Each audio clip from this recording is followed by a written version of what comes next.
The following has been a presentation of the Great American Pitch Fest. For more information, visit pitchfest.com.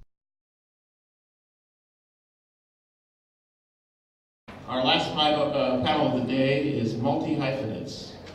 Just somewhat of a repetitive term, but we're going to talk to people who not only are writers, but come from other areas as well, such as we have some actors, we have some producers, we have some directors, some people who do even more than that. We're going to learn all about that today. So I want to introduce you to our panel. First, my name is Scott Espin. I'm the moderator and host, and have no business being up here whatsoever, but it's my privilege to interview these people. I've spent my life making a career out of interviewing and creating projects about people who do this kind of work. So, a little kind of niche. I've had a lot of fun. I've made no money, but here I am. It's free. I love what I do, and really, to me, the juice is getting to hear what creative people do with their life and their work to do these amazing things we see in these darkened theaters called movies and TV shows. So it's a kick for me to do this, and I'm absolutely delighted to see this awesome panel. The truth is, any one of these people would have made a good panel in and of him or herself, but to have all of them on stage is extra exciting. Starting at the end, all the way down, is a gentleman who is a writer, director, actor, producer, puppeteer, and makeup artist. He's been working steadily in Hollywood for over 20 years. You can see his makeup work in early films at the beginning of his career, in such films as Bram Stoker's Dracula, which won an Oscar, Mrs. Doubtfire, which won another Oscar, and The Mask, which was nominated for an Oscar, but they decided he had too many Oscars, so they didn't give him an Oscar for that one.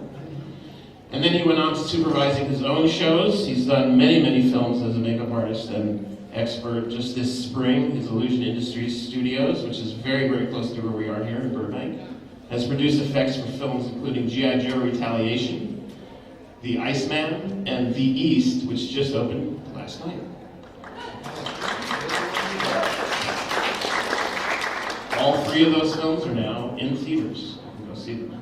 In 2011, he wrote the story for and directed the family comedy Monster Mutt, which is now available on video, and is currently developing a new project, which he'll also write and direct, called Vamp It Out. Please welcome at the very end, Mr. Todd Tucker.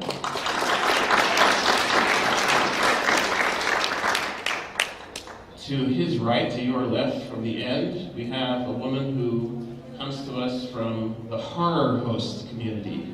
It doesn't look like it maybe right now, but when she's all decked out, she looks like echoes of Vampira and Elvira, and her name is Ivana Cadaver. She hails from Florida and did a horror host show for many years called Macabre Theater TV, which she co-hosted with Butch Patrick, who was the original Eddie Munster on the Munsters TV show. She's also an actress, a singer, a producer. Please welcome Miss Natalie Popovich.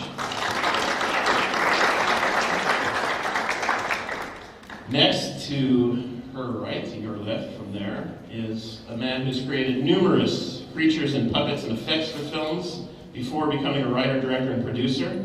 He's created comic books, films, and TV shows. He's served as a production executive on many films and TV projects, including television movies. And he's written the feature film in production, Population:ME, Population Me, and is the writer-director of the upcoming film, The Last Breath. Please welcome Mr. Paul Salamoff.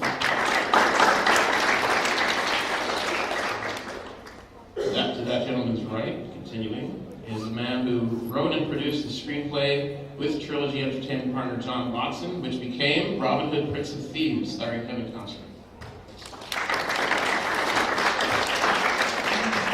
In addition to producing 16 feature films, he has also written and directed his own films, including Moll Flanders, starring Morgan Freeman and Robin Wright, and the film Houdini, not the one with Tony Curtis and Janet Leigh. That was back quite a ways ago.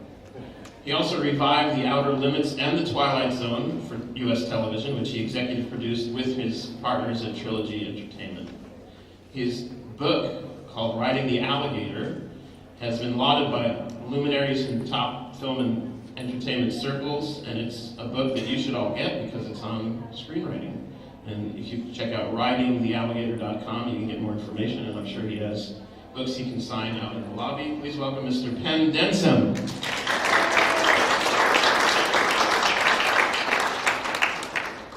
Next, to his right, the woman in white, is a writer-director with numerous projects in TV and film over the last several decades, including the groundbreaking and amazing films, The Decline of Western Civilization, which were these amazing music documentaries which she directed. Give her a hand for that, because those films are fabulous. My personal favorite is part 2, The Metal Years. And she also directed the LA punk narrative film Suburbia. She wrote and directed that in the early 80s. She also made it to mainstream filmmaking in terms of Hollywood features for studios in the 90s, including the films she directed, Wayne's World, The Beverly Hillbillies, and Little Rascals, which she also wrote. And in television, she produced some original films for Saturday Night Live in the 70s and was a story editor and writer on the series Roseanne for television. Please welcome Ms. Penelope Spheeris. And last but certainly not least, sitting next to me, left for you of Penelope, is a writer, director, producer who has many projects, including the cult comedy The Dark Backward from the early 90s, which he also directed. He's also written for the studio's Mousehunt, Small Soldiers, Look, which he directed, and Reality Show, which he directed, among many, many produced works. Look and Reality Show, a recent TV series as well. Please welcome Mr. Adam Rifkin.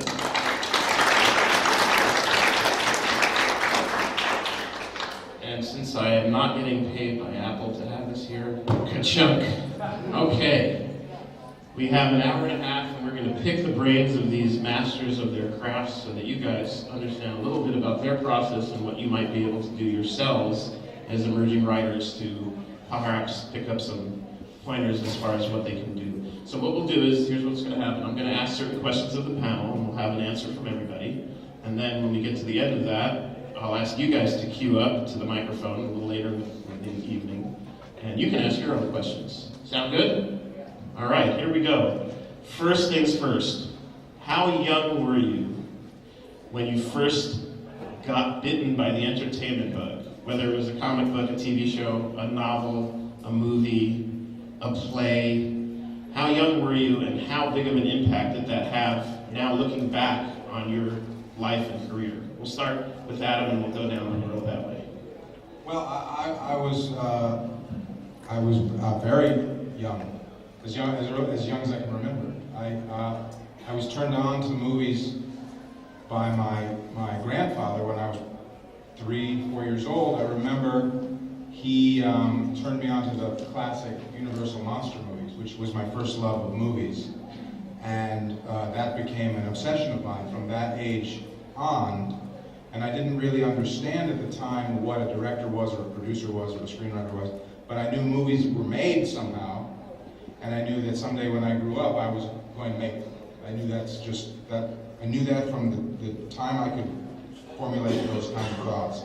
And so then I spent my whole youth making little movies with my friends, with the home movie camera, just because I loved it, and always with the idea that I would move out here eventually.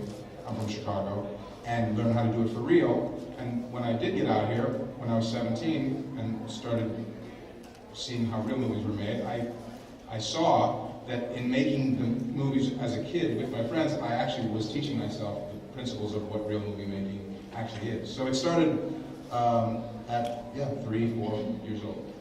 And you knew? I knew, and that's all I ever singularly focused from that moment on for the rest of my life. Just to add a little coda to what he said, this isn't to shield for the Universal movies, but if you want to see a group of movies that are impeccably made, the Universal horror classics that he mentioned, you can't do any wrong with that. We're talking about the original Frankenstein, the original Dracula, The Mummy, The Invisible Man, The Bride of Frankenstein, which was the sequel, The Wolfman. Check those movies out. You can find them very easily now. Probably for free online somewhere. Probably. But if worse comes to worse, they have repackaged them in different DVD and Blu-ray sets, and they're fabulous. It's the best place to start, really.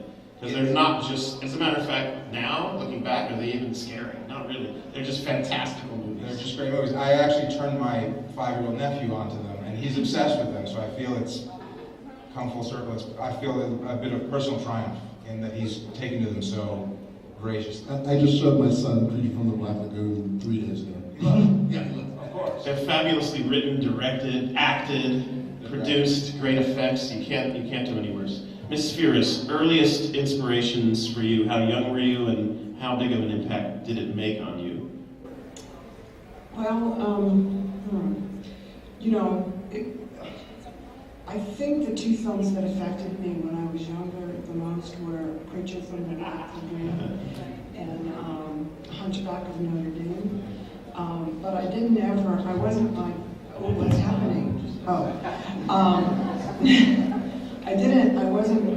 Unlike Adam, I wasn't born with a viewfinder in my hand because I didn't really think I could be a director. And I think it's awfully cool that you have that inspiration so young. But, you know, women, even when I was in school in 60s,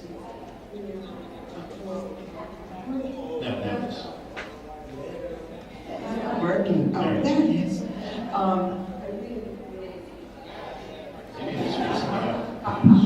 Wait, see. Okay, so we didn't really think we could be directors when I was in school. I thought I was maybe going to be an editor or a script supervisor. So I remember one day I was at the bank trying to open up an account and for the money I didn't have, and it said occupation, and I looked around on each shoulder and I went, oh shit, I'm just going to write phone number. And I did. And so that was the first time it really kind of hit home, and I was in my late 20s. Excellent. Mr. Densham. I'm going to try and cover for Paul here, because we believe in promoting what you create. And the question that you asked, when did I know, is a very similar response. This is me riding an alligator at the age of 4 in my parents' documentary films that were put into the movie theaters. I knew from that age, my father was a cameraman, and my mother seemed to help him through the process of actually making his own films. My uncle was a cameraman. He was an identical twin to my father. I grew up surrounded by technology, but the thing I wanted more than anything else was to cast spells with emotions and cameras. My whole life has been dedicated to that. I left school at 15. I had a terrible, tremendous stepmother, horrible home. I was put in foster homes, all kinds of crap. I never knew that I could accomplish it, except some part of me never gave up the yearning to do something of value with cameras and stories. And there was no certainty. I wasn't taught by a system, but I believe that we're all the same. I think that this storytelling is shamanistic. I think it's in all of us. I congratulate you for being here because you're following your beliefs. And I also, I'm a great friend of Paul's, we also believe you have to sell yourselves in what you do because no one else can know what's in you. You have to make that effort. And it's a struggle. So not only have I loved and yearned to be creative and been lucky sometimes, but I've also had immense stress and struggled with that because I don't think creative people are incapable of being stressed because we have the imagination to stress ourselves and we have the imagination to entertain. So I'm here to be an ally to all of you in any way I can because I understand, I value what you're trying to do. I'm still trying to do it too. Thank you. Mr. Salamoff. Yes.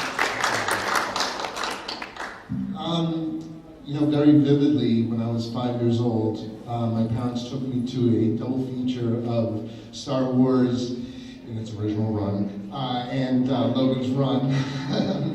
And as they put it, my eyes bugged from my head. And I think at that point I was hooked. And fortunately, I grew up in one of the biggest sports communities of all of New England, and I don't like sports at all, which is very difficult. And but I was very lucky to have parents who were supportive, and we used to watch Twilight Zone and Outer Limits and Star Trek, and I'm a huge Doctor Who fan. So I really grew up watching like Doctor Who, and that that really solidified it for me. I've been obsessed with movies and TV, especially genre material, for most of my life. And then at a certain age, at age 13, my dad had taken me to a convention in Boston, and I saw Tom Savini. I don't know if any of you are familiar with Tom Savini. He's a makeup effects artist who did like Dawn of the Dead and Friday the 13th and Creepshow. And there's a guy who's making monsters for a living. And I remember I turned to my dad and I'm like, I want to do that. That's what I want to do, which is kind of crazy if you think about it. You know, I'm a kid from Massachusetts, not exactly the epicenter of creature making. But they were supportive on it, and so I set my sights to that, and I said, that's what I'm going to do. And, made my way out here to go to film school, and ironically, as I was saying to Mr. Rifkin here, the first movie I worked on set on was The Dark Backward. And that was my first real film experience, which was really fantastic. And, cut to, dare I say, 23 years later, 22 years later, and really run the gamut of different things. But it all came from that inspiration. So thank you, Mr. Rifkin. Thank you very much. Ms. Popovich. Yes. Earliest inspirations. So earliest inspirations, well, I started in commercial work at about 7. So I was actually 7 when I did my first commercial in a small town in Florida, St. Petersburg, Florida. So for those of you who, well, I think it's inspiring to say, oh, somebody from a small town and actually, make it. It's very true because I think a lot of us, as you were saying, Massachusetts, it is possible with a lot of perseverance. But I did do my first commercial at 7, and I wasn't actually bitten at 7. I was more like, our next door neighbor was my father's best friend, who was the GM of the local television station there, and said, oh, Nellie likes to be a commercial. I'm not sure, but I was very shy as a kid. So through the years, I started coming to California about 18 years old, and 17, 18, 19, 20, going into early 20s. All right. I remember being at a shoot for A&E. It's when Prometheus Films, Kevin Burns was doing the A&E specials, which Patrick, who is Eddie Munster, who's my partner, brought me, and he said, oh, we gotta, come down here with Kevin, and I have to do, something on the Munsters. And I remember walking into one of the hotel rooms where they had the shoot set up, and, pretty young. And I just remember always having to, in Florida and different places, kind of explain what I did and what I liked. And I remember talking to this guy that was on camera, and I said, over-explaining. He's like, oh, yeah, I get that. So at that point, I went, oh my God, my people. I found my people. So at that point, I knew what I wanted to do, and I knew that this was where it needed to happen. I was listening to some other moderators on the panel, and this is really a place where things happen, and where we're all from small towns, not all, but a lot of us are from small towns. There is a lot of opportunity here, to do what you want, so. Thank you. Mr. Tucker, early on, how did it hit you? For me, for sure, it was, and this is like the furthest memory I can remember as a kid, it was The Wizard of Oz. I remember seeing that and just like, as a kid, dreaming about it, drawing pictures about it. And then I remember going to see Jaws in the theater, and that just messed me up serious. I swear to God, I still won't go in the ocean. So, but I got obsessed with films really, really early. I mean, to the point where, and I remember literally, I went and saw Star Wars, and I counted how many times. I saw Star Wars 97 times in the theater as a kid. And I was an only child with no brothers or sisters, and I went to the theaters every week and basically would just hide in the theater so I could watch the movie over and over and over and just study it.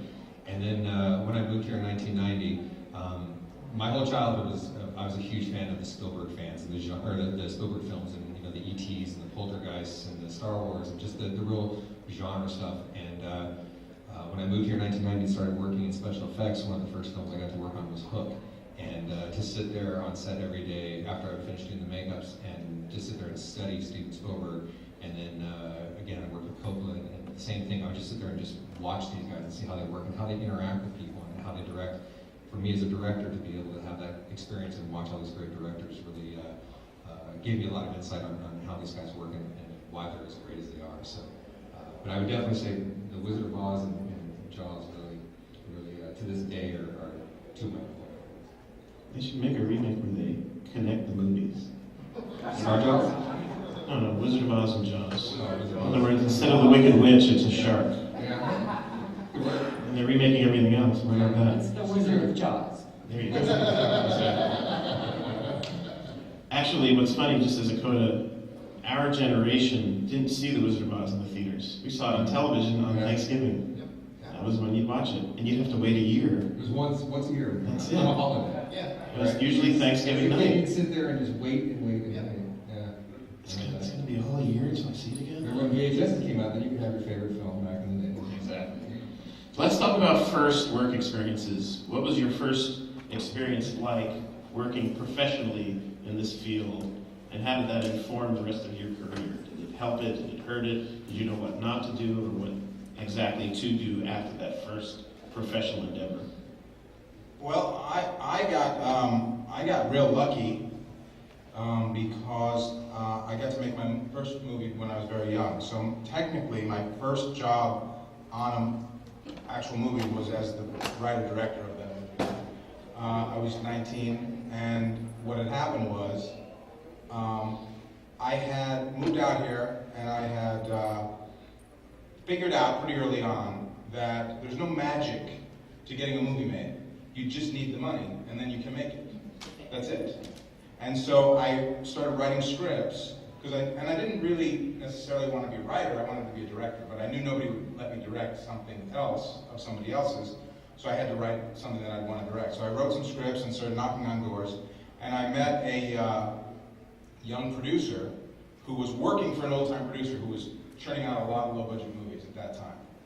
And we convinced this old-time producer to agree to let us make a movie for him. That Brad is the name of the producer, that he would produce it. He would produce it, and I would write and direct it.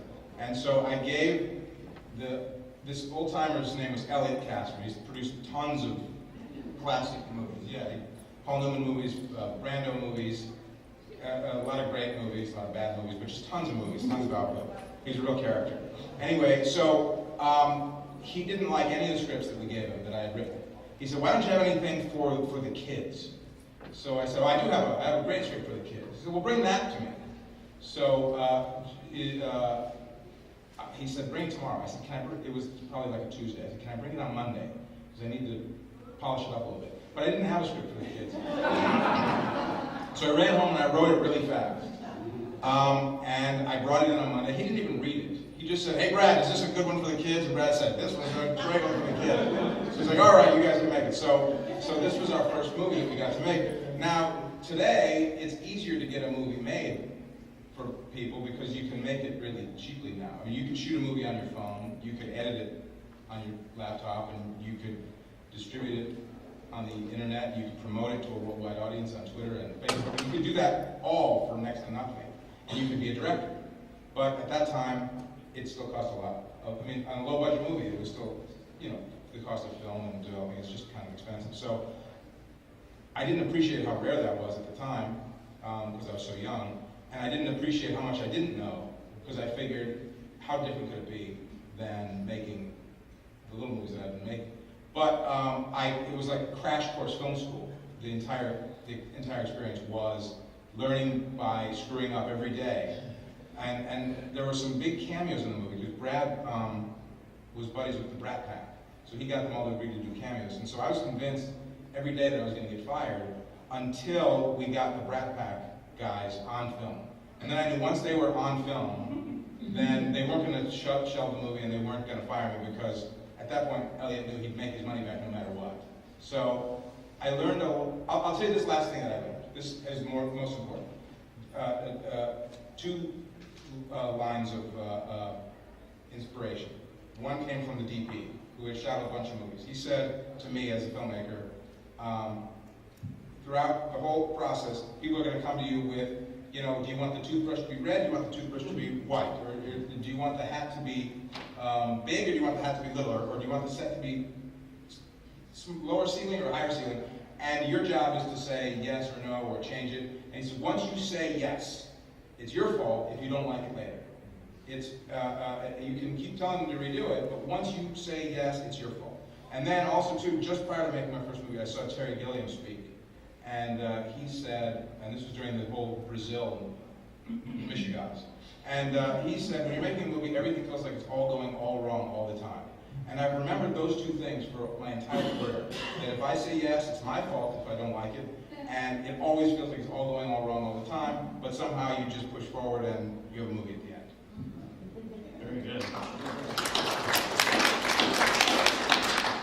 And this was the dark backward.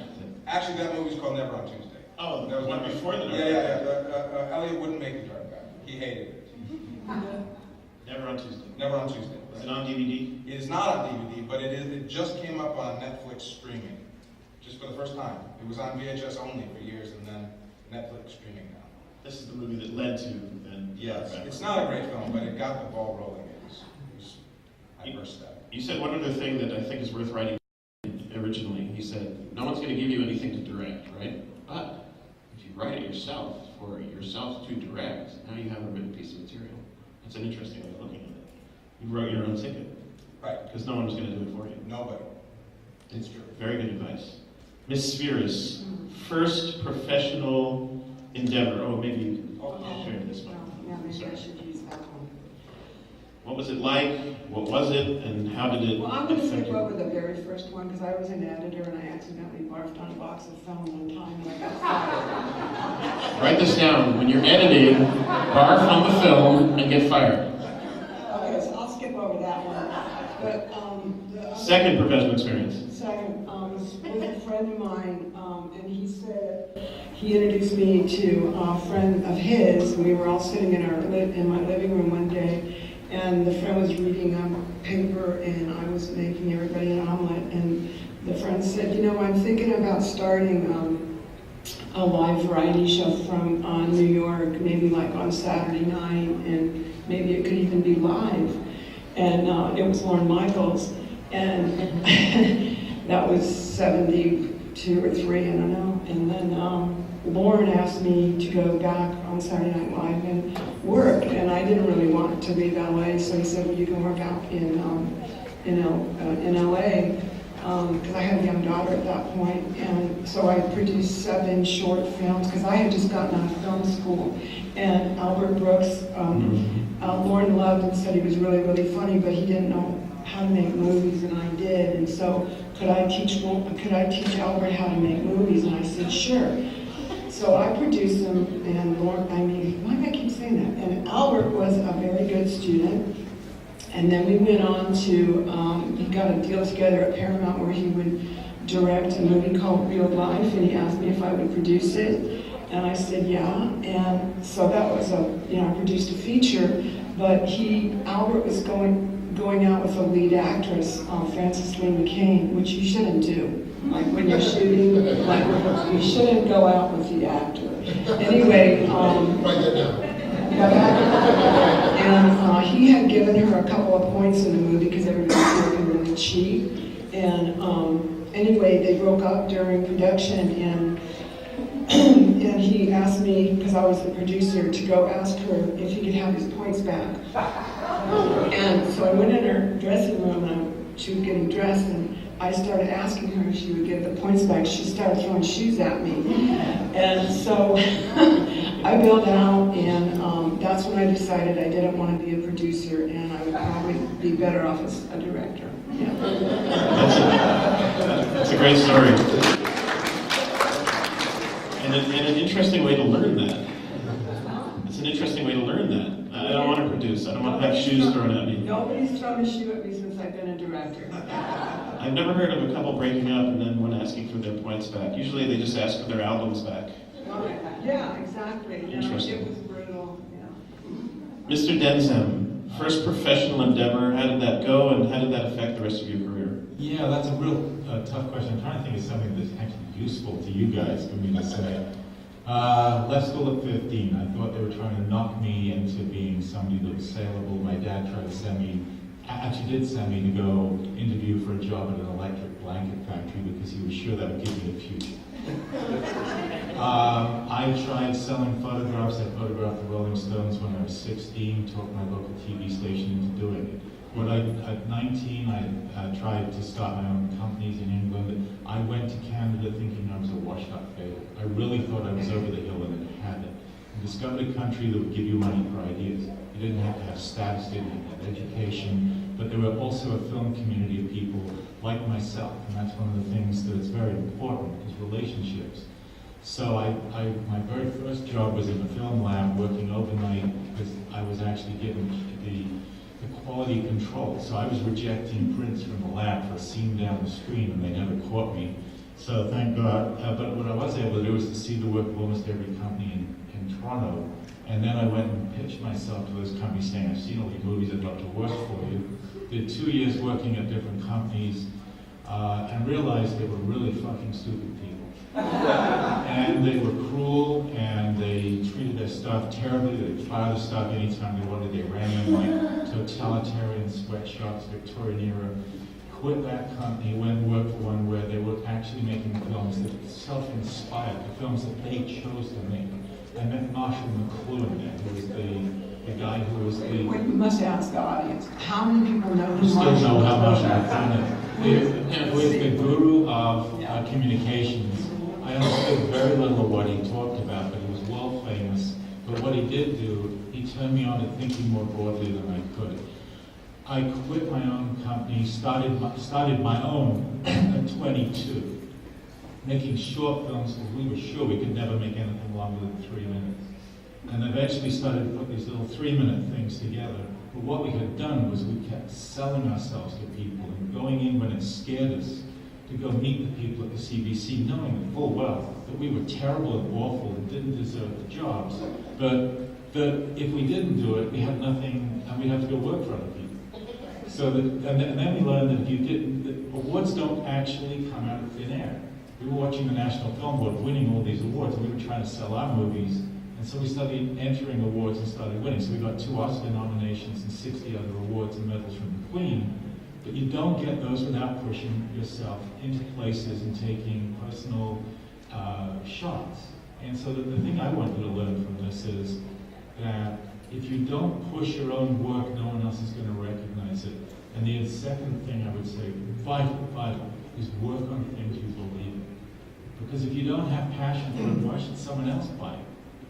And when you will quit on the work that you didn't do, that you really truly wanted to do, and go do something you hate to do, you're training your body not to trust your instincts.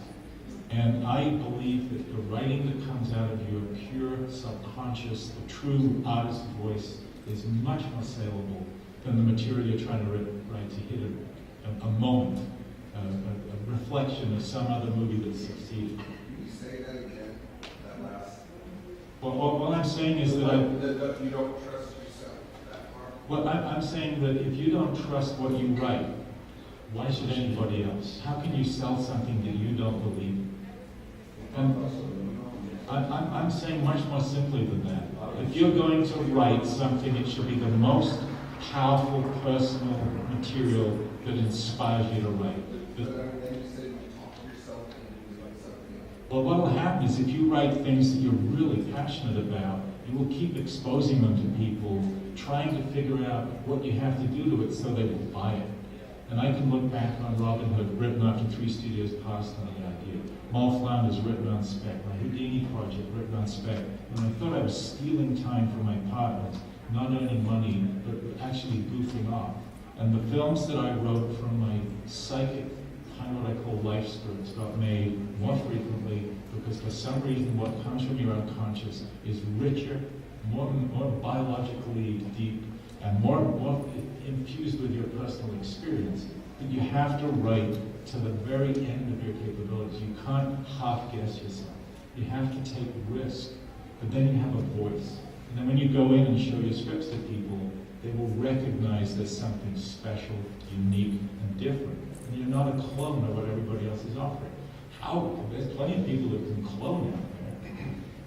very few special and unique voices. So I may be asking you to be Van Gogh, and I'm very conscious of that. And that may be the truth.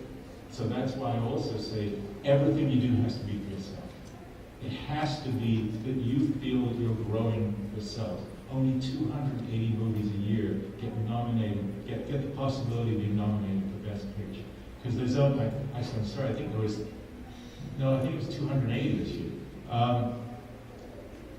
10,000 Bible scripts in this town at the moment. So you've got to find a reason in the work for it to be meaningful to you while you are doing it, and not look at the end result of whether it gets made or not as a judgment of who you are and what you've accomplished. Thank you so much.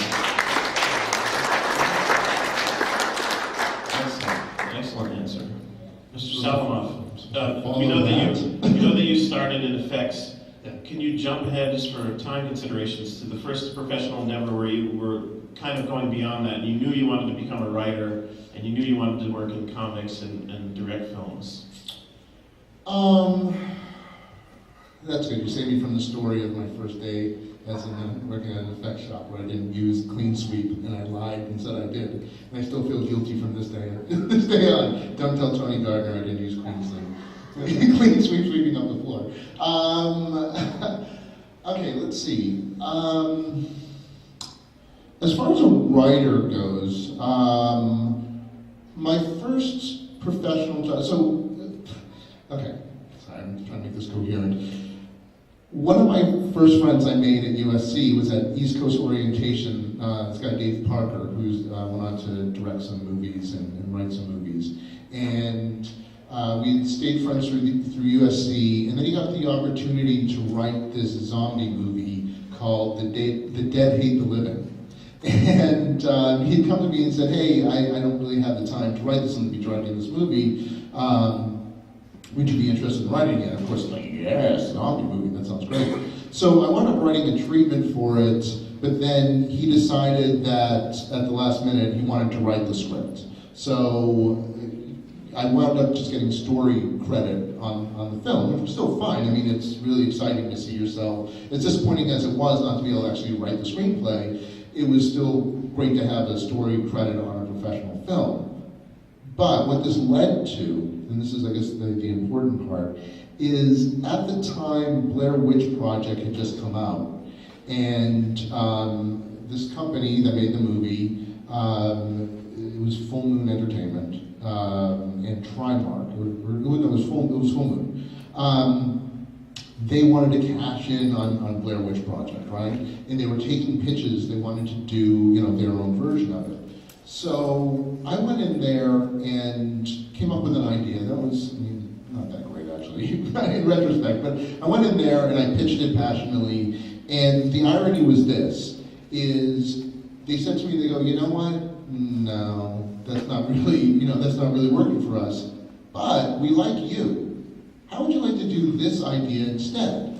And then they pitched me this idea, and I'm like, yes, because that's what you say. And I wound up writing this movie, and it's a movie that eventually became this film called The St. Francisville Experiment, which has become like a cult movie that I actually wrote, but I get a producer credit because it was supposed to be Blair Witch for real. And actually its original intention was it was real. It's sort of, those ghost hunting shows that are now on like MTV and stuff like that.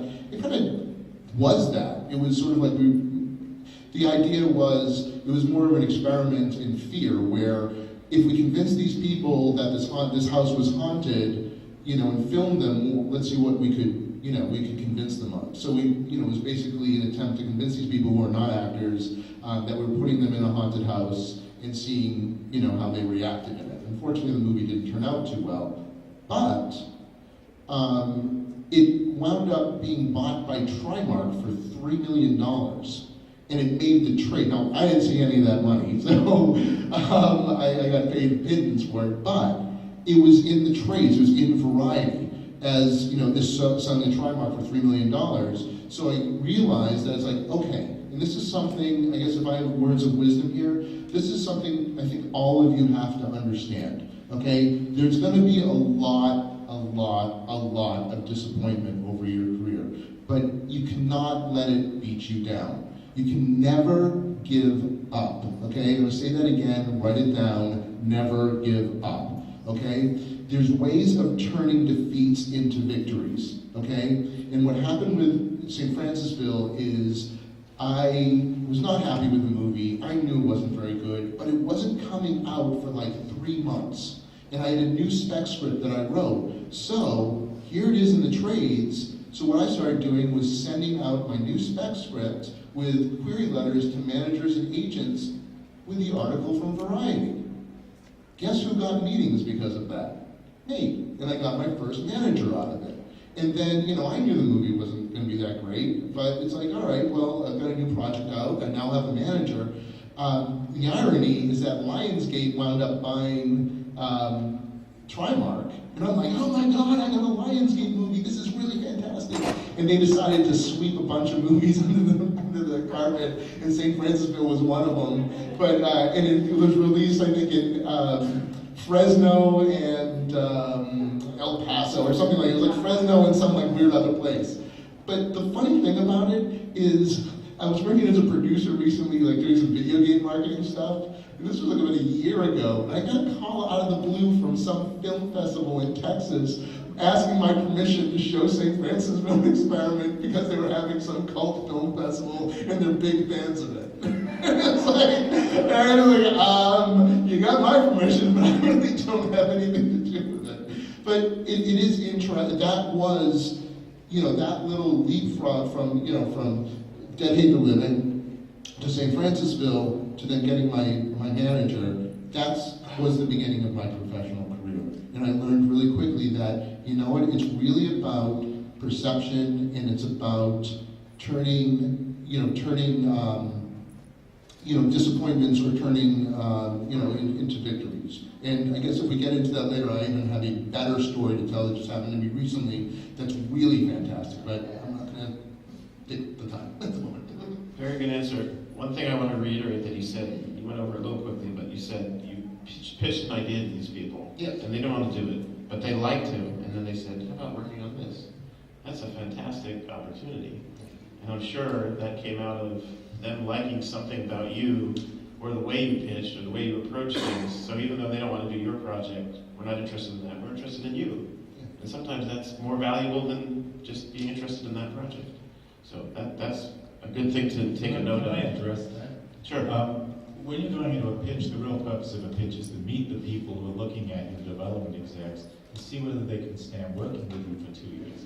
And more importantly, whether you're going to fuck up their job. Because they're not going to introduce someone to their company that they're taking responsibility for and then put themselves at risk. So the thing about a pitch is it's really not to sell your story so much as they pre-read your material, they will have read some more, they already like you. You go in there, you meet the secretary, you shake their hands, you have a pee before you go in so you're comfortable. Drink some coffee so that your brain's working. And be yourself, but be a little bit aware, and make yourself so that you're actually looking at these people, that you're not just pitching like a machine, but you're engaging them. You know, the first thing to do is to find something of commonality with them. It's important to set off the oxytocin in somebody, which is the empathy, by having caring moments about just being human together. Then when you do pitch, tell them why this story came to you. Get them embraced in the logic of your emotions, and then pitch the story. And frequently, I've done hundreds of pitches, I've worked hundreds of stories. So the thing that happens is frequently, as happened with Paul, what they've actually got you there is they've read the material that you wrote, and you can fix a problem for them in their career. But before they tell you that, they're really assessing who you are and whether you're safe or creative enough or collaborative enough to work with. So that's really what's going on in most pitches. I just wanted to say something with that. He's so right what he's saying, and I'll say this. I feel I've gotten more jobs, and I've been doing this for 24 years now, okay? I've gotten more jobs based on who I was as a person than quote-unquote how talented I might be. And the proof in the pudding is when I did effects. 14 years I worked in effects. I worked on over 40 films, 10 TV series. Okay, in makeup effects, I can't draw, sculpt, or paint to save my life. Okay, yet I worked 14 years solid to the top of my game without opening a shop because people liked working with me and I was responsible and I had integrity. So what he's saying is, I couldn't agree with more. Thank you very much. Nat, first professional endeavor. Well, I mean, in respect to the current television series Macabre Theater, I first started out as creator, executive producer. And Butch Patrick was really the front runner as far as talent. And so the premise of the show was basically, I mean, the niche hadn't been filled for a while. So Vampira hadn't been on, and Elvira hadn't been on in a long time in the Los Angeles area, or nationally for that matter. And so the premise for me was create a show where Butch Patrick is in Grandpa's dungeon hosting monster movies. Very simple, it works. So, very simple, it works. We did a lot of, I sent out a lot of press on it, got immediate response because the premise worked. Then I, started, as deals started to come up, I had to deal with the WB.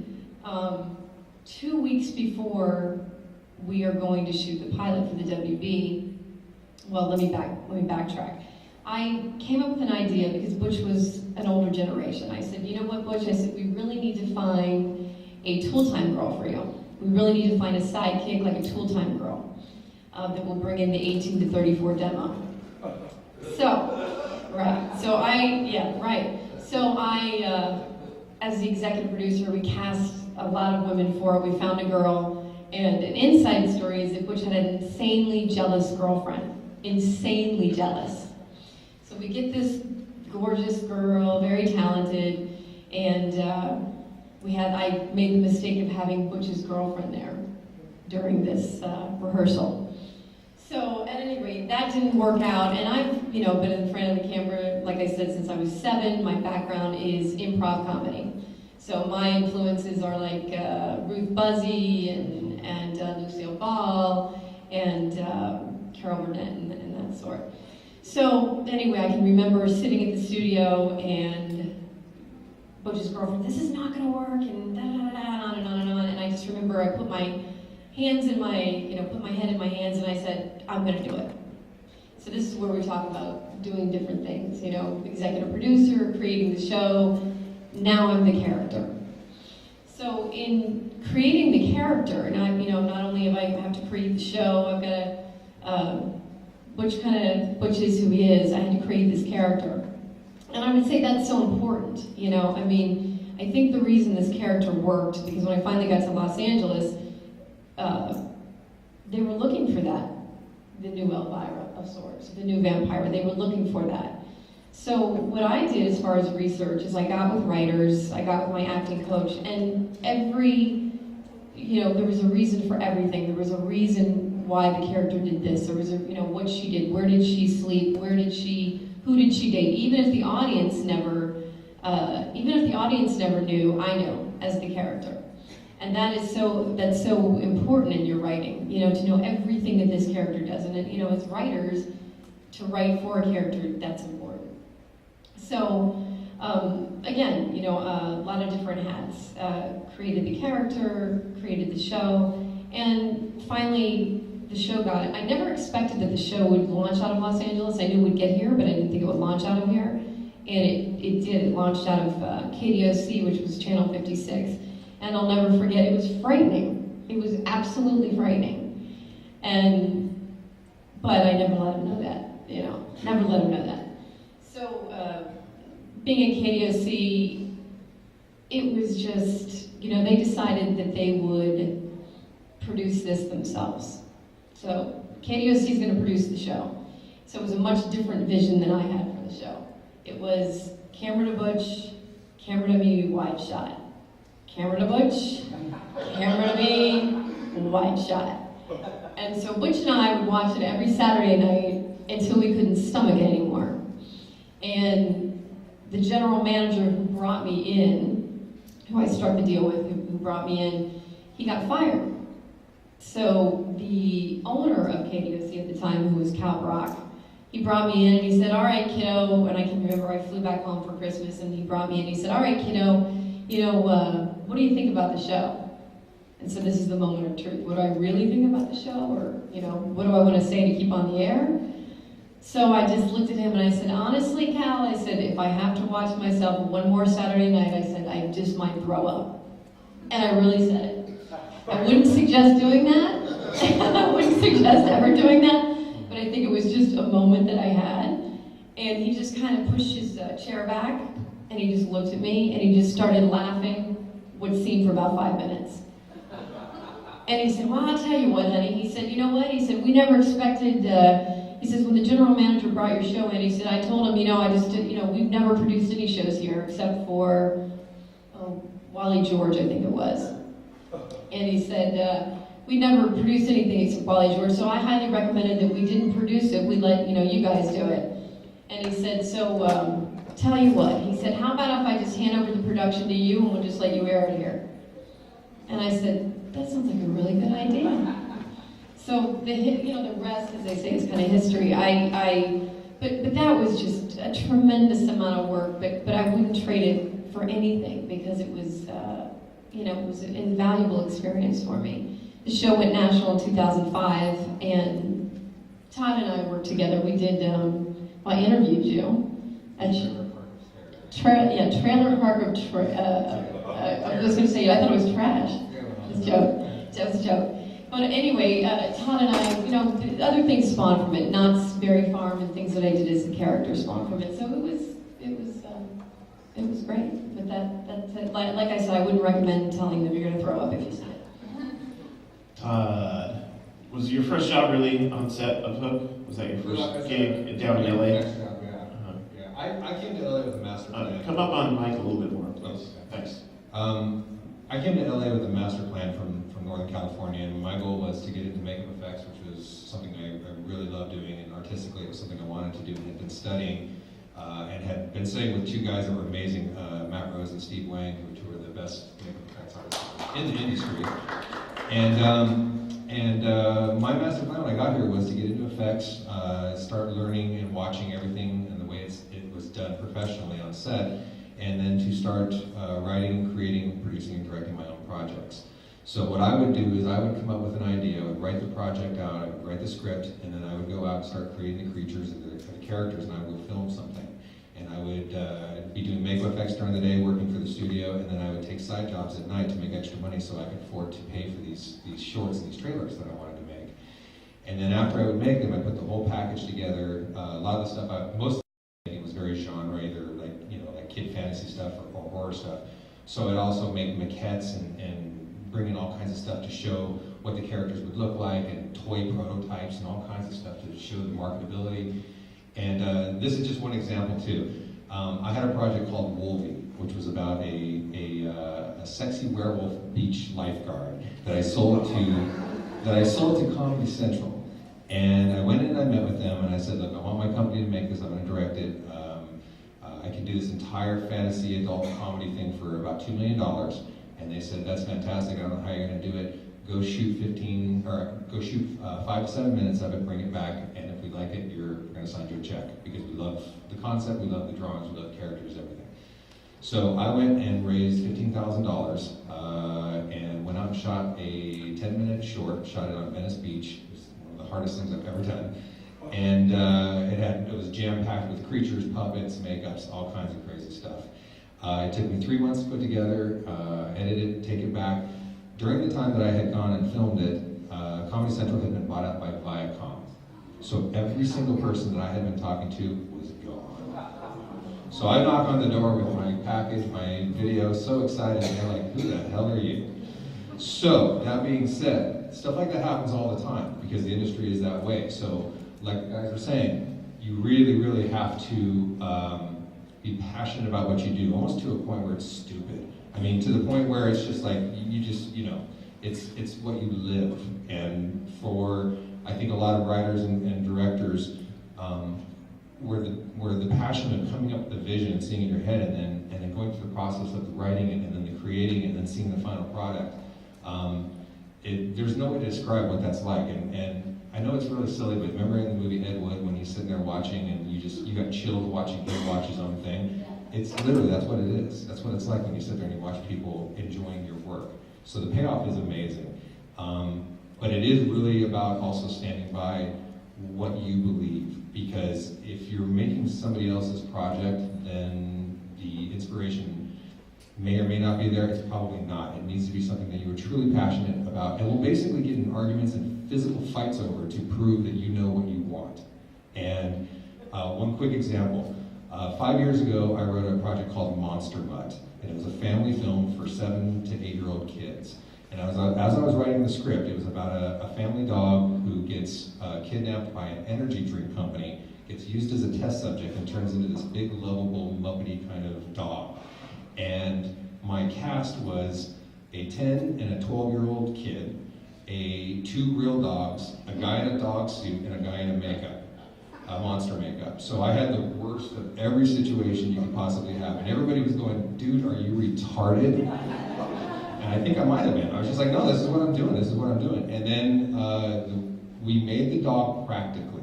And I wanted to make the dog practically because I wanted to go back to my favorite 80s films of the Spielberg and the Henson and all that kind of stuff and create something that was kind of a cross between like a Gremlins and a Labyrinth.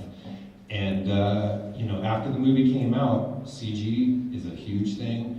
For the first year or so after it came out, and it got worldwide distribution. It was Lionsgate UK, it was all across the world. It got domestic distribution. It's on DirecTV, Walmart. I mean, it did really well with no marketing at all. And for the first year or so, I would get emails all the time from obvious 40-year-old virgins living in their mom's basement saying, what the fuck is wrong with you? Do you not understand what CG is? And I never got to reply to any of these because I didn't want to open that door. But I made this, for 7-year-old, 8-year-old kids, it's a very sweet film. Now, here's the difference, and this is about timing of your project and your film. The Muppet movie came out a couple years ago. My emails now read, you're a genius. So I went from being an idiot to a genius in about a 6-month time frame, which is not easy to do. So the main point I'm trying to say is that I literally had people saying, you're not doing what you should be doing. This is going to be really difficult and you're going to fail. And ultimately I didn't care. I wanted to do what I was going to do, and it worked. So stand by your vision. People are going to tell you that it's not right. They're going to tell you that you're not going to succeed. But it is truly, truly important to not let that get you down and have that goal and be stupid and just know that it's what you need to do and just drive it.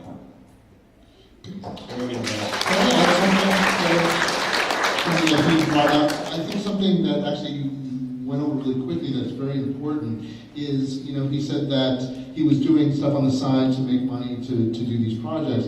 And I think that's something that's worth noting, because I talk about this a lot when I'm talking to people, is that, this is a tough business, you know what I mean? And a lot of times you're going to have to, survive over, obviously right now with the economy and so forth. But when I made the decision to start writing, I did that while I was still doing effects. And what I decided to do was, okay, I could take this job for like 6 months and really save my money and really, it was always baffling to me because I always felt like I had more money than I knew what to do with when I was doing effects. And I would have people I was working with who were making the exact same amount of money and they were living paycheck to paycheck. Well, they were going out and spending their money on drinking. I'm not a big drinker, so I'd rather go and spend my money on movies or buying DVDs or whatever. But they were always just blowing their money on stuff. And I really wanted to be a writer. So I would save my work on a show for 6 months, save my money, then take 3 months off and write some spec scripts.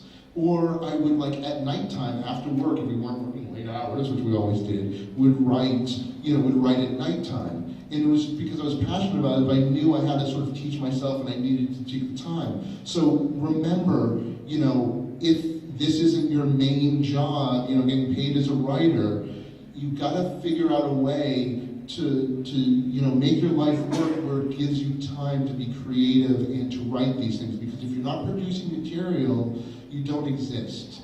Okay, so it's very important to really think about the big picture, and it's always about chess moves, and it's always about, you know, what do I need to do to get to this point, and really thinking the long term, because you got to remember this isn't a sprint, it's a long distance run, and you want to have longevity in this business. Okay, that's my 2 cents. Thank you very much. I'm going to start asking some individual questions of the panel, and then in a few minutes I'll ask you guys to queue up. Believe it or not, we've been doing this an hour already. Isn't that amazing? So It feels like 3. Doesn't it?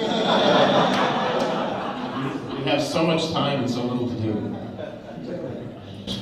Okay, so some individual questions based on what I know of these people that you'll find the answers very interesting. Please tell us about what your writing process is like, and if you would, use the example of Mousehunt, because that's a fascinating story. Yeah, sure. Well,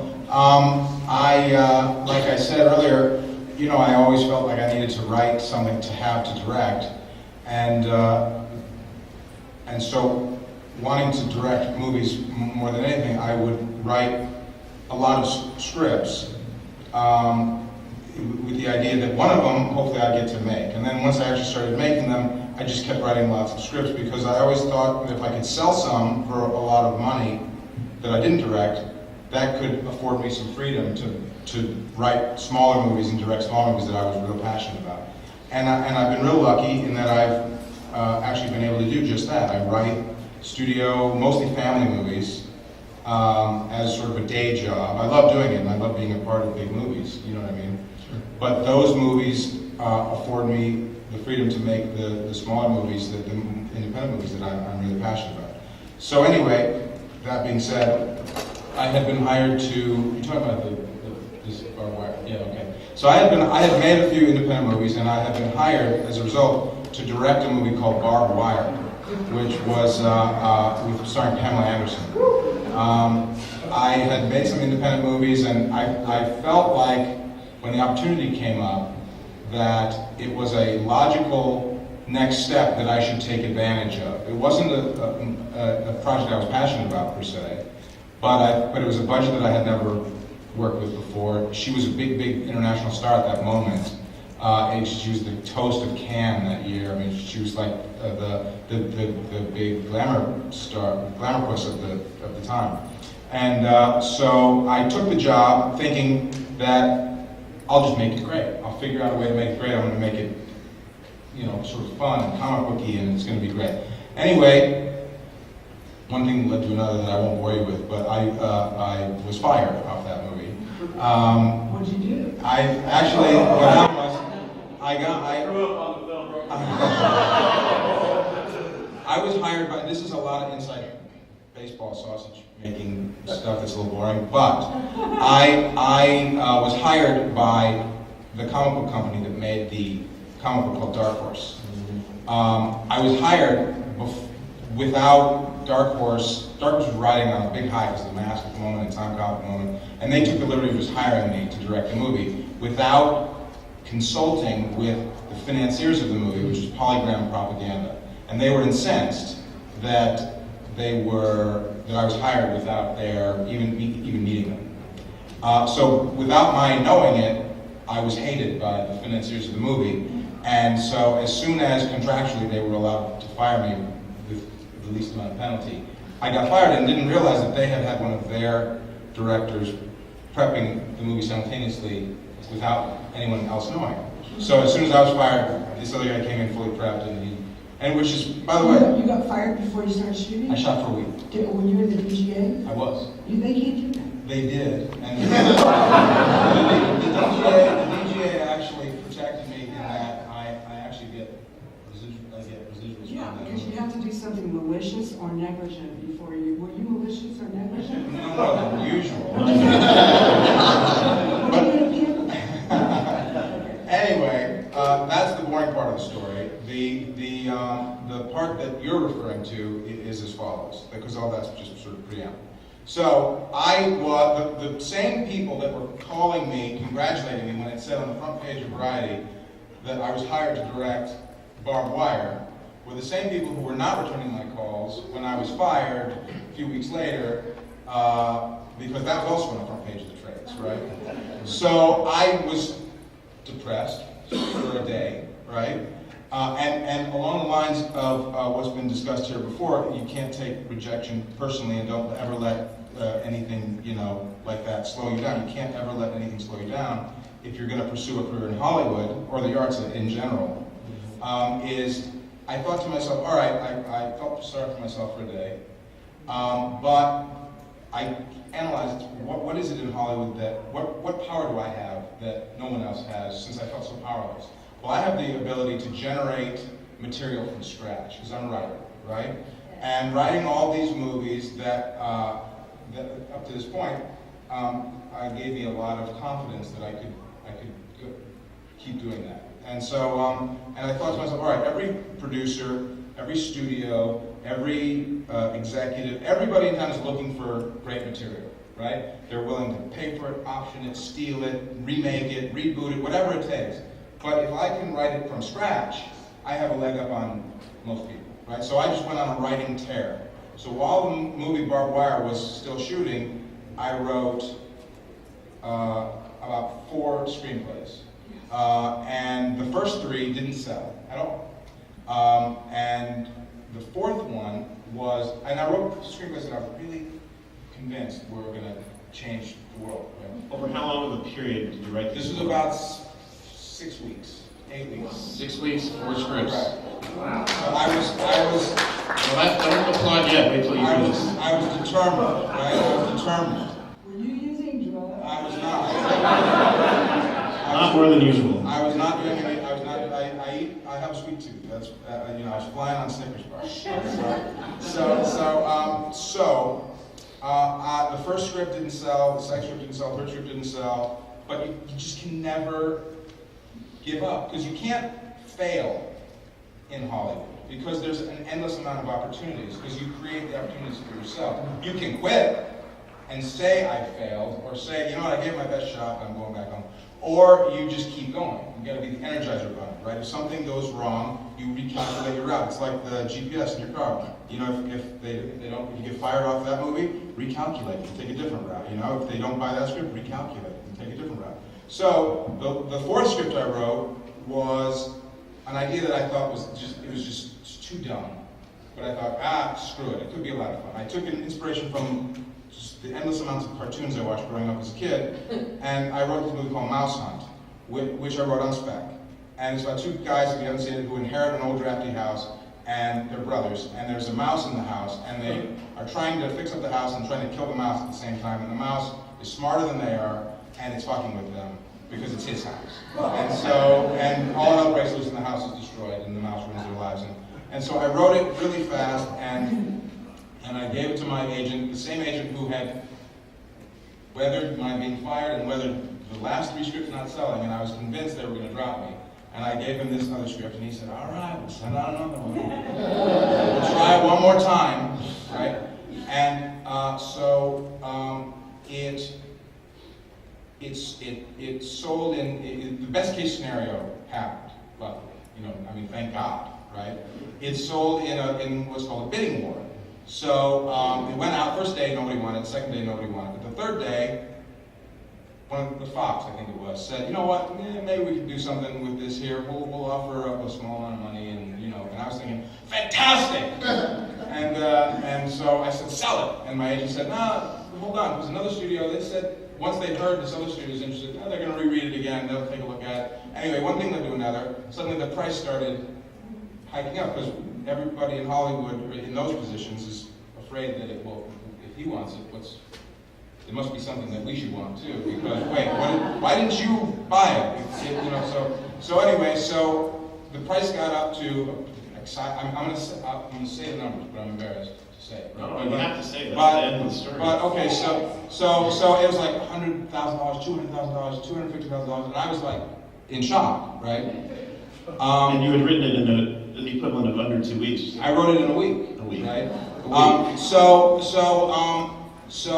I was in a meeting on something else. I didn't know what was going on. I was excited. I thought, oh man, yeah, I'm rich. I'm going to make $250,000 on this script. And by the time I got out of the meeting, I had like 50 messages. Where have you been?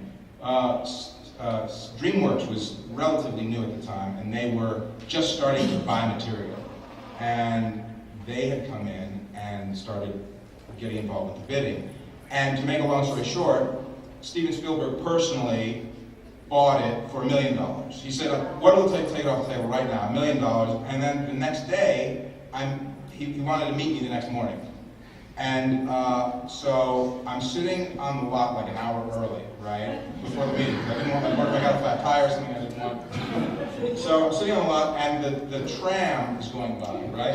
So when I was 9 years old, my family and I came out here, and we went on the Universal Studios tour, and I thought, this is where I'm going to be one day. I'm going to make movies, and I'm on the tram, and this is Hollywood, and wow. And there's the Jaws, all dusty, sitting in the pile of broken wood. They made Jaws here, So and now here I am sitting in my car, and the tram goes by, and I'm seeing myself, when I 20 years earlier, having these thoughts, and now I'm about to meet Steven Spielberg, and he greenlit it in that meeting. He said, I love the script. We got to make more movies. We're just getting started. We're greenlighting the movie right now. And it was a fantastic experience. And so it was in the front page of the trades the next day that DreamWorks buys Mousehunt from Adam Rifkin for $1 million, and the editor of Barbed Wire, who I had hired, was in the meeting that day because the test screenings the night before of Barbed Wire had been disastrous. The worst test scores in the test screening company's history. And so he was watching the executives at one in particular from Polygram Propaganda, and in one hand they had the lowest test scores that they've ever had, and the other hand he had the Variety with me on the front page having sold Mousehunt to Steven Spielberg, and he said he watched his face go from this to this. He said, I just wanted you to know that happened. I might put you in a good mood. That's the story.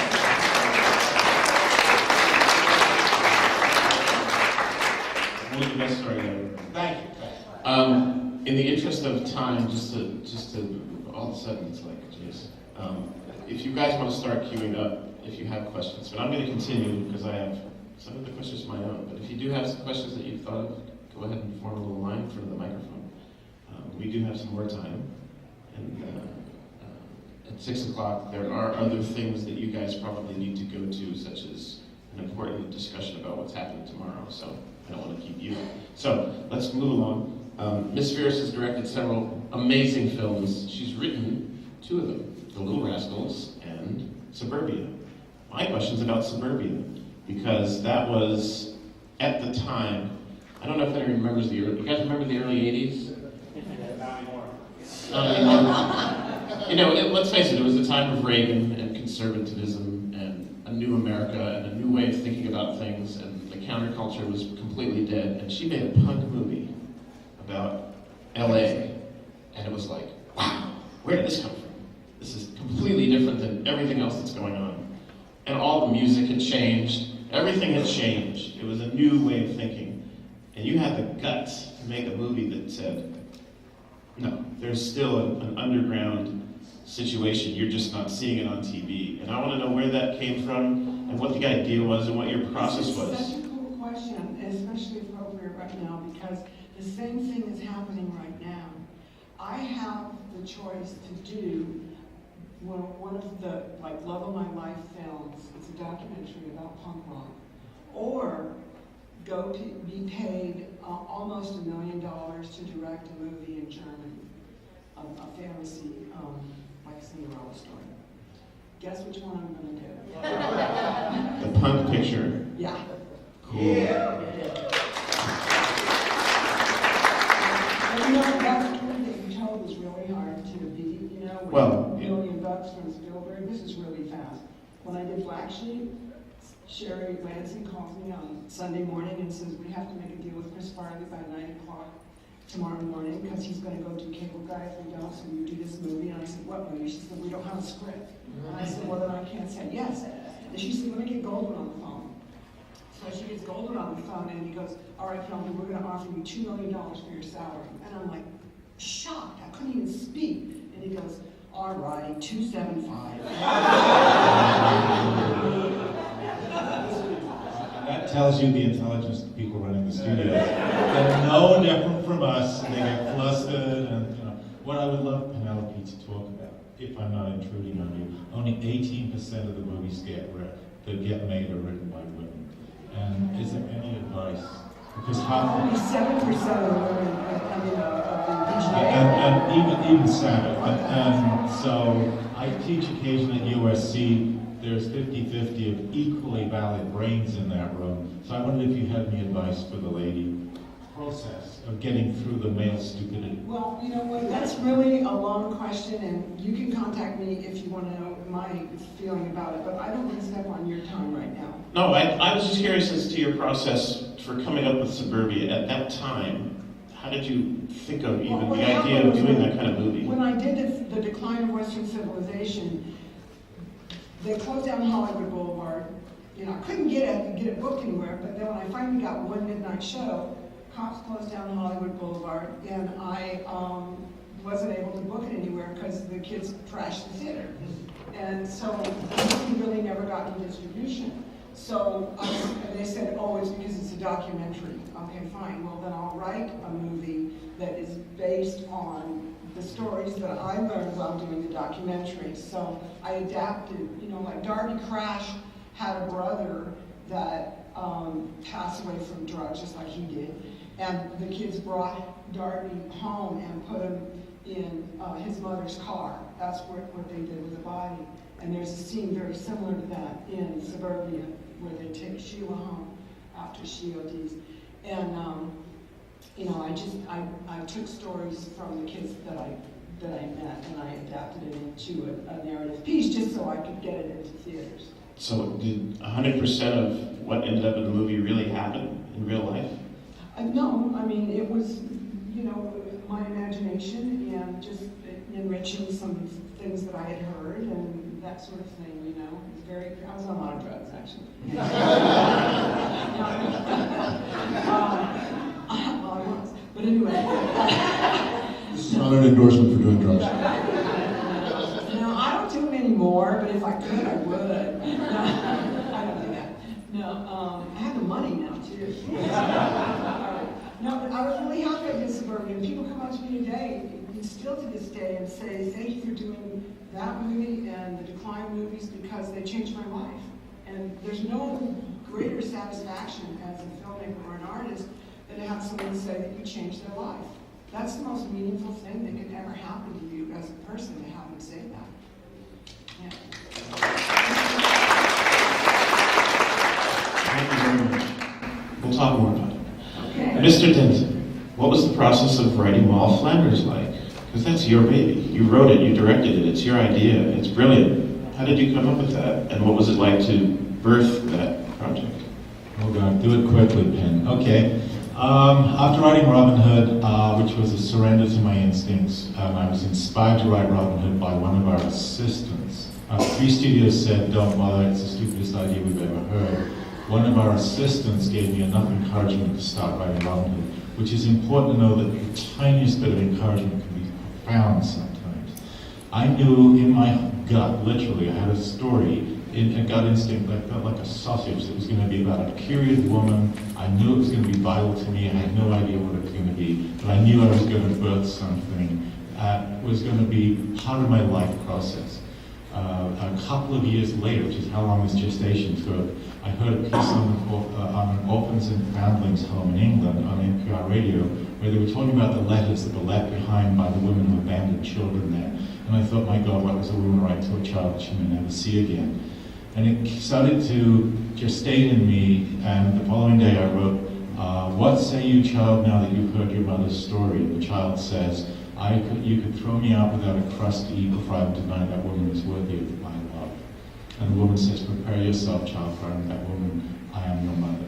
And I knew then that I had found what I wanted to write, which was a story of absolute unvarnished truth about the failures of a woman being read to a child she'd been separated from, who then knew that if this child still loved her, the love was absolutely unvarnished and truthful. And then I started this journey of trying to discover it. So the first thing I did was I didn't tell my male partners I was writing it because I knew they would try to laugh me out of it. Who am I writing a woman's story? That's stupid. Secondly, I shared it only with my assistant who'd been at Brown and written a thesis on sheroes. This thing started to gush out of me. It was like having a love affair. It was like channeling. Ideas from all my other scripts started to float into it. And over a period of time, I started to see that I was writing this in a way as a testament to my daughter, that being imperfect did not stop you from being qualified to be loved and truly valued. And I think that's the thing that women suffer from more than men. That's my question, because I really think that you're a pillar of our community in succeeding so passionately and so well, because you're one of the few that have really been able to make that process in a business that deserves to have equal. Thank you. I'm going to skip out on that sex change then. Anyway, quickly, my assistant came in one day and said, take a look at this. And it was the book of Mull Flanders. The front cover said, The Memoirs of a Thief and a Whore Who Ended Up Living Well in Virginia. And I suddenly said, oh shit, I better read the cliff notes of Mull Flanders. Maybe I can incorporate elements from her story into the piece. And I found some wonderful things. I ended up writing that script in 5 weeks. It was in my spare time. I lied about what I was doing, or I actually did my work. I was in bed with the thing at night at 11 as this stuff was coming through me, with my wife looking at me thinking I'm nuts. We finished the script. There's a year of adventures before Robin Wright said yes. She turned down 14 other projects after Forrest Gump. I have no idea why she was willing to work with me. I'd only done one scary movie called The Kiss, which Shane Black has said is a cult classic, which I will never claim myself. We ended up where I was able, and I think because I'd written it, my trust was coming from Robin. I ended up with a deal with myself. I'm going to direct this movie. If I fuck up, I will never direct again. I will never say a damn thing about me having an opinion on other directors. I didn't fuck up. It was the scariest thing I ever did. It was that daily chaos. It was that daily, I had no money. I had too little time. We had to let 2/3 of the crew go because they were Irish and they were not hired for their skills, but hired for the favors of their friends. It was torturous. I had to let my best friend go, who was the editor, because he edited action and not character. I felt like a failure every day, dragged myself through it, and at the end, when the film was finished, I was able to do something because I felt very proud of what I had accomplished, is I got permission from the studio to put my mother's maiden name on it so that no one else knew it was dedicated to her. So, it was a profound experience. It didn't make a lot of money, but it changed my life to see how you could write from these root stems. And my partner on the set one day said, how come none of your characters have mothers? And I said, that's because my mother died when I was 8, but I had no conscious knowledge that I was writing this way. Which is, so when I say to you, write from your passion, write from the darkest places, or write, these gushes I hope happen to you. Because I think they're more extraordinary than the things you try and contrive to make fit. One more thing before I lose you. I have a great and intense need to encourage others because I need the feedback myself to keep encouraging myself.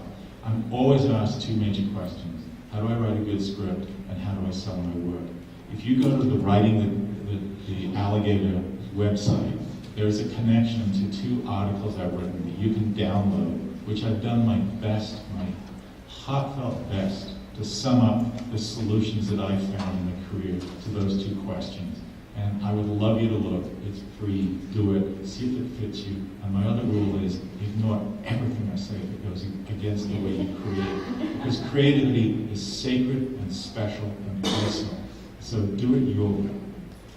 Beautiful. Beautiful. Thank you so much. Mr. Salamoff, either with Population ME or The Last Breath, just briefly, your process, please. Well, I'd actually rather talk about Discord because, we talk about stuff that's personal to us or stuff that really, not that those scripts obviously don't mean anything to me, but when people ask me, I get asked from time to time, I've written 27 screenplays at this point and 30 comic books. And I'm a writing machine. I write fast too. I mean, and it was funny. I'd always be told by my agents, "Don't tell anybody you write fast. Don't tell anybody you write fast, because they're going to expect you to do it." I'm like, but that's my process. I write fast. The last script I just finished up the other day. I wrote it in 5 days. Okay, 5 days, and I think it's one of the best things I've ever written. It's really, it's just when you tell stories, when it comes out of you, organically, it's just, it doesn't matter how fast or how slow you do it. You know what I mean? It comes from the passion. But, sort of the process of telling stories. I had this discussion with somebody the other day. They were asking me about what, I always get asked something, how do you write scripts? How do you write scripts? What's the process? What's your process? I have a very interesting process that a lot of people sort of like go, okay. But it's very simple, and I've done this for my last, I can't remember, 12 scripts or whatever, even more since the beginning, is that when I come up with a kernel of an idea, okay, when it's something excites me, that I feel that there's a story there's something that's, inside me that I need to get out, I just sort of think about it. I get into bed at night, because that's when your brain is like the best, either first thing in the morning, at night, or in the shower, which is like the worst time to write stuff down, of course, or in the car, right? And I'll come up with an idea, I'll lie in bed, and I'll sort of watch the movie in my head. Of course, I'll only get so far because I've only created so far in my head. But then the next night, I'll start at the beginning of the movie again and get a little farther. And I just do this process for a little bit, you know what I mean? Until I pretty much have the movie running in my head. And then I sit down with a pad of paper and write a beat outline as fast as I can. And usually in about an hour, I can fill up just I write it. I don't do it on the computer, I just write it. And that's sort of my roadmap, just an outline. I don't write treatments, I just write an outline. And then I sit down behind the computer and start writing. And at that point, to me, it's just transposing, because the movie's already running in my head, and I have this roadmap. Of course, things change, and there'll be discovery along the way, and there'll be things that come up and go, oh, that's better, or this will be more organic. But I always race to that finish line, because folks, if you don't finish the script, you don't have anything. And I think a lot of writing is rewriting. And you can really discover a lot of stuff and go back or tinker with things. But I never get writer's block, ever. Because if I get to a scene that I just either not in the mood to write. What's that? I think that's fantastic. No writer's block. I don't ever get writer's block. Because I figure you gotta sort of know what you're writing. But if I get to a scene that I'm just not in the mood to write, but I at least know what's going on in the scene, I'll just write a line. Like, okay, that's what happens in the scene. Move on, so I can continue writing. But, a real, example, and I'll give you this, and I'll promise I'll be really quick, with Discord, which is when people ask me what the thing I'm most proud of, I say Discord a lot, because I think it really represents who I am as a writer. I'm known as a world builder. I'm brought in a lot of times, studios or production companies, because they want world builders, and I'm a world builder. But I got the simple kernel of an idea. What if you had a superhero team, like the Avengers, that died, and came back, and were put together, assembled, like they were in a crash or something, and they were reassembled as one person? With one, what would be the ramifications of that? And it was a really interesting idea, and I was like, someone must have done something like that before, and I did a lot of research and asked a lot of people, and I was like, I don't think I've really heard of anything like that. But a lot of people were actually saying, I don't think that would work. But I didn't listen to them, you know what I mean? And I stuck to my guns, and I was like, no, there's something here, because I was always a big fan of the Frankenstein mythology, but the real key to it was like, okay, but what if this guy was the good guy? You know what I mean? What if this guy was the good guy? What if, this horrible tragedy thing happened? What if this happened to the Avengers? What would happen? What if? Because a lot of the greatest ideas you'll have come with what if. And this burgeoned into this story called Discord, which then burgeoned into my new graphic novel, Tales of Discord. But when we talk about writing something that can have effect on other people and it's being the greatest thing, one of the issues of Tales of Discord is about one of the characters, Iridian. Okay, it's about and her character, who I established in the first thing, is a lesbian. Okay, and it's not a gimmicky thing. It's just she's a lesbian. She's in 15 pages of the script before she dies. when I wrote her single issue, I wrote this story, this character drama, about this girl who comes to terms with her sexuality while coming to terms with being a hero. And I just wrote this, and it meant something to me. And I'm not gay. I'm not a girl. You know what I mean? Like, but I wrote this really, I wrote this story. Well, when it came out, the gay and lesbian community got a hold of it, and they got completely behind it. And the Huffington Post wrote a big article about it. And I started getting emails from people saying that, oh God, I wish I had this comic when I was Are you gay now? just for a radio. But it was in like even the Huffington Post, like was like, well, I can't believe a straight man wrote this, who writes all this, macho kind of stuff, who writes something like this. But it was the impact that it had on me as a writer to know that I could write something that had such a positive effect on people. I can't even tell you what that feels like. And this one of the women who I actually wound up dedicating it to, and I'm ending the story right now, makes jewelry, and she made me this jewelry thing that said like only real heroes can write heroes. And I almost lost it. No, I didn't actually. I didn't get very emotional because it meant so much to her that somebody like me would do something like this, and I could do something that has a real positive, effect. And it's very powerful, and I hope you've all get to experience that someday. We've got 2 more questions, and then we're going to dismiss you guys so you can go to your next session, which I think starts at 6:15. Matt. Yes. Finding your voice. How do you find the voice? How do you know how you want your characters to be and what your show is going to be? How do you come up with that? How do you find a voice? A voice is sometimes the hardest thing for a writer to come up with. Well, for me, when I created Ivana, I wanted to do the opposite of what had been done before, of sorts.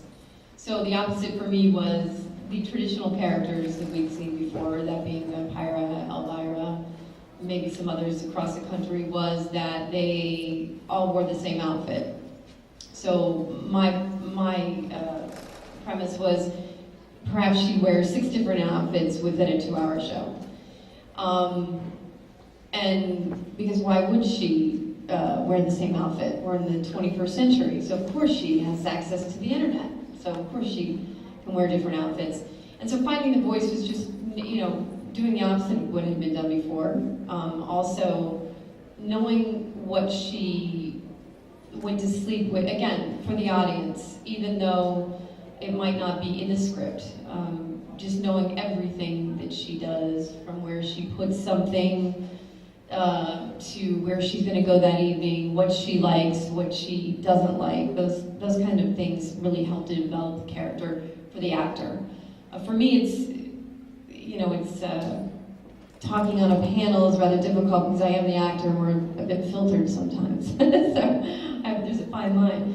But so finding the voice was just, for me, was doing the opposite of what we'd seen before, but keeping the same traditions. Interesting, very interesting. Mr. Tucker, on the end. What's your process like when you're coming up with the stories for these Vamp It Out or Monster Mutt or any of the projects that you're, Wolvie that you talked about, Dark World, all these projects that you've conceived of? What's your process of getting it to a position where it can become a screenplay? Yeah, I work the same way. I basically will sit there and I'll write, an outline, and usually mine tend to be somewhere between 25 and 30 pages, and it just kind of hits all the key points of everything that I want the story to be. And then I'll do the same thing. I'll just start dissecting and taking it scene by scene and just letting it kind of organically happen. And then for me, what's always happened on any of my productions is once I bring in my actors, I find my actors, I tend to hire people that are not too far from the characters in the story. And I've been fortunate enough to work with really good actors so that when I do my read-through with my actors with the script, you'll instinctually see sometimes based on who you cast as your actor that the dialogue may or may not work. So what I try to do is give my actors some freedom and work with the actors in the script and make sure that it feels very organic for everybody once they get on the screen. And if it's comedy, like with Monster Mutt, I had an actor named Brian Stepanek and Mindy Sterling. And these guys are great comedic actors. So what I would do is for some of the scenes, they would come up with some ideas to add to the scene when we were shooting inspired on the scene, you know, in the minute that we were doing it. And I would let them play it, let them have some fun and see what happens. Is this in rehearsal or is this actually on the set? Well, it'd be in rehearsal first, so we can kind of lock it in and make sure that it doesn't change things. But ultimately, sometimes on set too, when the comedy's not working, if you've got the right people hired, let them do what they do and try to find, you know, within the moment what does work. So it's also being, you know, as a director for me personally, it's also letting your actors have a little bit of freedom to help make it better. Thank you very much.